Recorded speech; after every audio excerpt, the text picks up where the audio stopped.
Hey, what's up, everybody? I want to do a quick video here on the Xsense 3-pack of wireless Interlink smoke alarms.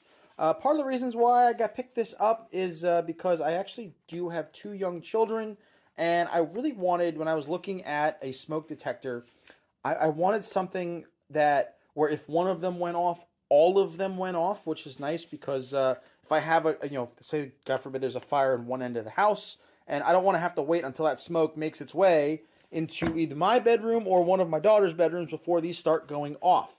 So what I did was I picked this up, and I'm actually going to put one of these near the most likely fire sources in the house. One above the hot water heater. I'm going to put one above the electrical panel, and then also one in the kitchen. And I'm also going to link these with other ones as well, so that basically the whole house is wired for smoke, so that if a fire starts in one of those likely places, everybody's going to get up the second that it happens, and then we have more time to get out. So let's actually get this out of the box here. And as you can see, these are very, very small, compact smoke detectors. They're extremely, extremely small. They are battery powered. They are powered by, it looks like, I'm going to look up the battery size here. Hold on. So these are actually powered by a CR123 battery. It's not a standard size. It's not like a AA or a AAA or anything like that. It is probably something that you're going to have to order online, and I would keep a backup in the house. Again, these should last a number of years before needing a replacement. But again, it's always nice to have one, on hand just in case. But as far as the construction, it does very high density plastic. This does feel a very high quality device. And the test button is not here underneath. The test button is on the side. It's also the silence button as well. And how these are going to mount, and I'll show you how they kind of mount them up to the wall.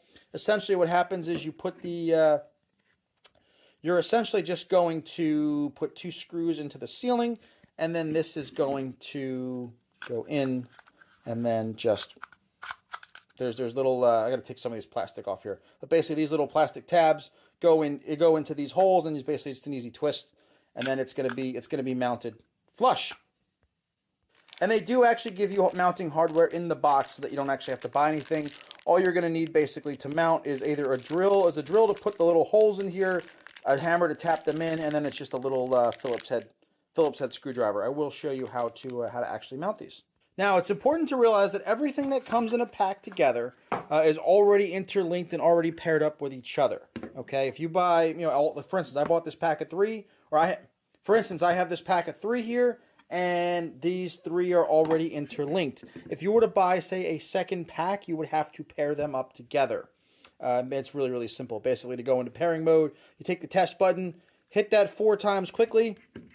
This is going to start blinking, and then you hit the test button 2 times quickly on the other one, and that's going to pair the 2 together. And if you have a particularly large home, you can pair up to 24 alarms all on the same network together. It's a pretty powerful system, and it is, again, it's very expandable. So what we're going to do here is I'm going to pull the little tabs here and actually activate all of these alarms. Let's go through there. And now once those tabs are pulled, these are all now active. And I want to show you, once we come here, let's go in here and test one. That's going to go in there. You have that ping, but essentially, again, I don't really want to start a fire to show you guys how they all work, but essentially when one goes off, they're all going to start pinging red. And let me see if I get that again on camera. Oh, you'll see that over there. But yeah, these are all here going to work. Let's go install one real quick. Actually, before I go and install one, let me just show you the pairing procedure real quick, just in case for whatever reason they're not linked up. So essentially what you're going to do is you're going to take the test button again 4 times really, really quick. 1, 2, 3, 4. It's going to beep, and then it's going to go red. Then you take another one and go 1, 2. Wait. They're going to beep, and now they're paired. And then you go to the other one, you're going to go 1, 2, 3, 4. 1, 2. They're both going to beep, blink. And now everything is paired on the network. So let's go take one and let's go install it. All right, so we're here in my basement where I think would be a likely source of a fire if I were to ever have one. I've got the electrical panel, I've got the dryer, everything's kind of going on right here.